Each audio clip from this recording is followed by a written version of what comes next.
No importa cuán fuerte, escandaloso o consumidor sea, el dolor permanece más privado que el pensamiento. El pensamiento siempre se puede compartir. El dolor nunca se puede. El dolor y el sufrimiento no se pueden trasplantar como un hígado o corazón enfermo. Desde el nacimiento hasta la muerte del ser humano, el sufrimiento y el dolor hacen parte de nuestra vida. En cualquier momento de nuestra existencia, nuestras vidas han sido trastocadas por el sufrimiento.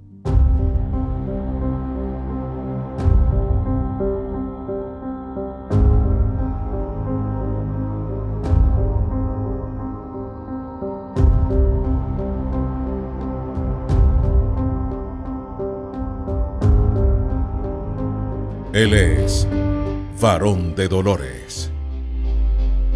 La angustia de una madre que ve agonizar a un hijo o hija de cáncer, o el dolor de un padre que ve nacer a su hijo en estado vegetativo, o la muerte de un esposo o esposa, es un dolor y sufrimiento que nos llega filtrado por el nuestro, siempre y solo a través de nuestro dolor, porque solo conocemos y experimentamos nuestro dolor.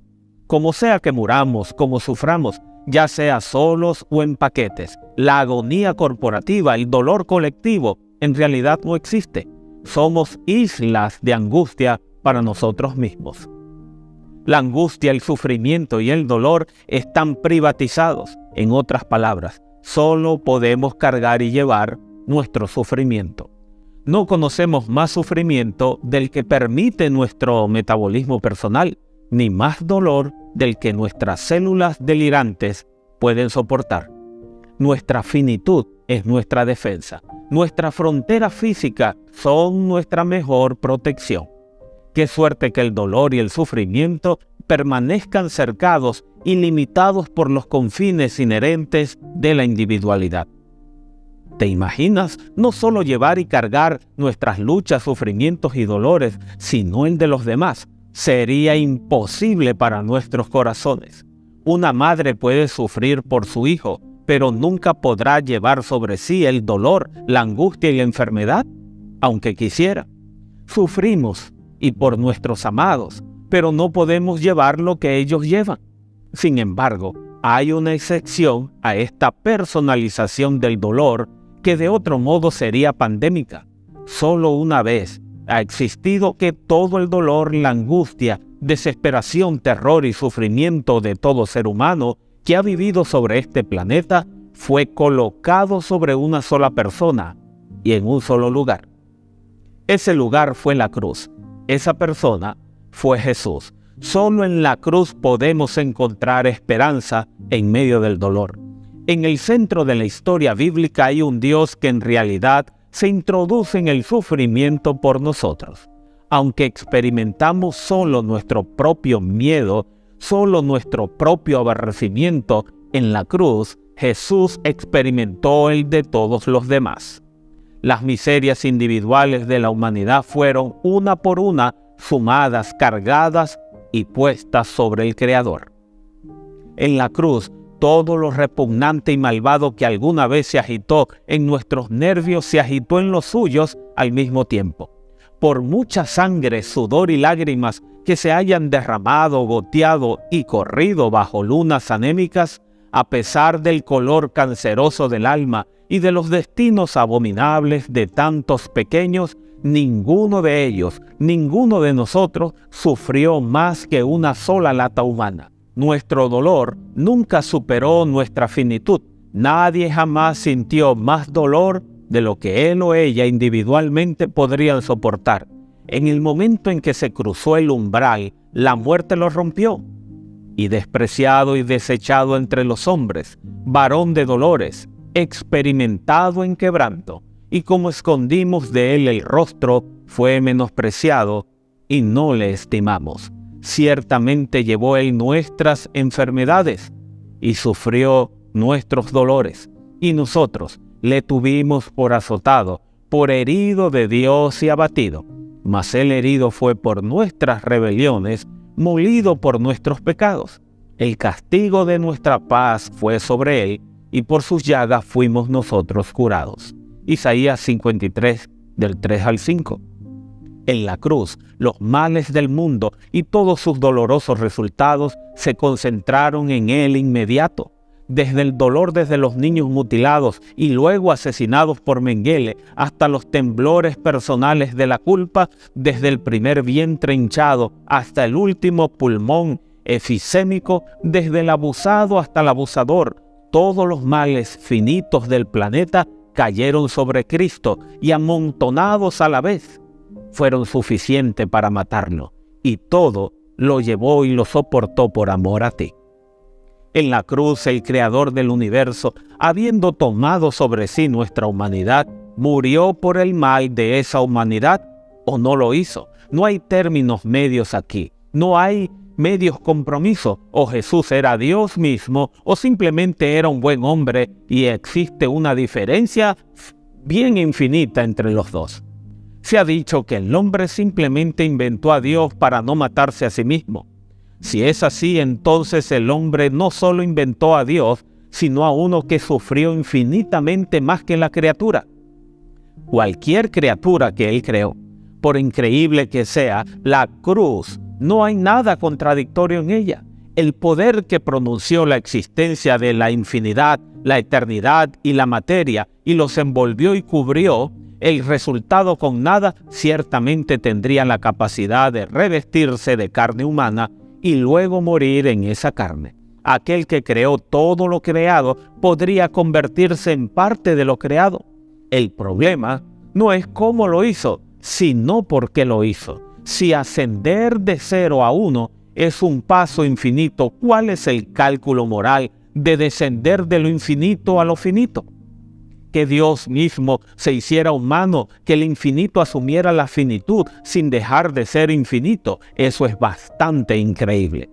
Pero ¿qué Dios en la forma de la finitud sufriría solo como podría sufrir el infinito? La lógica y la razón se aprietan bajo la noción, ante un boceto, incluso ante un borrador. La imaginación se rinde, solo la metafísica de la fe puede acercarse a ella. Pero más importante aún, si Jesús gustó la muerte por todos, como lo dice Hebreos 2:9, si murió por los pecados de todo el mundo, como lo dice Primera de Juan 2:2, si sobre él fue puesta la iniquidad de todos nosotros, Isaías 53:6, entonces todos nosotros estamos implicados en la cruz porque toda nuestra maldad estaba allí. O la cruz es verdad o es mentira. Si es una mentira, entonces es solo un agujero negro en el que se ha vertido tanta esperanza, promesa y oración con poco o nada a cambio. Pero si es verdad, entonces significa que nuestras mentiras, nuestra codicia, nuestra envidia, lujuria, nuestro orgullo, engaño, egoísmo, nuestra injusticia y todas las pequeñas cosas desagradables y sucias que hemos pensado y hecho, todas las cosas que por sí mismas pueden no parecer tan malas, pero si se suman, nos echan en cara y se exponen por lo que realmente eran. Nos harían arañar nuestra propia carne. Todas ellas estaban allí en la cruz, llevadas por Cristo, matando a Cristo para que cuando todos los momentos malos de nuestras vidas sean contados y pesados, no tengan que finalmente y para siempre matarnos, sino todo el mal que alguna vez hemos cometido o alguna vez cometeremos recayó sobre Jesús para librarnos del castigo que exige la justicia. Entonces, la cruz tiene un derecho moral absoluto sobre nosotros. Lo creamos o no, lo aceptemos o no, el reclamo permanece y nos ata con la sangre del Cordero de Dios. Nadie tiene tanto interés en nosotros porque nadie nada más ha hecho o podría hacer tanto por nosotros como lo hizo Jesús. Si en la cruz Cristo pagó el castigo por cada cosa mala que hayamos hecho, si llevó la peor parte de nuestra maldad, si en su carne sintió de inmediato las dolorosas consecuencias de nuestras malas acciones, y si lo hizo para librarnos de tener que enfrentar el juicio divino por todas estas cosas que hemos hecho, y aún así rechazamos la provisión y el regalo que se nos ofrece, la cruz presenta a la humanidad algo infinito, algo eterno. En lugar de flotar allá afuera como conceptos meramente consentidos o intuidos, el infinito y el eterno entraron directamente en las ecuaciones de nuestras vidas. Se escribieron en las fórmulas de nuestra existencia inmediata y se hicieron accesibles como nunca antes.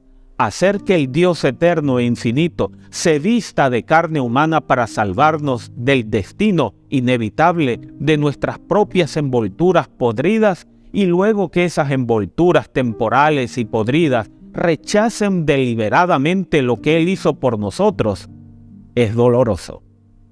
Hay una brecha infinita entre lo finito y lo infinito. Aquellos que han rechazado lo que Jesús ha hecho por ellos, en cierto sentido han abierto una brecha. En esa brecha es la transgresión máxima porque es infinita.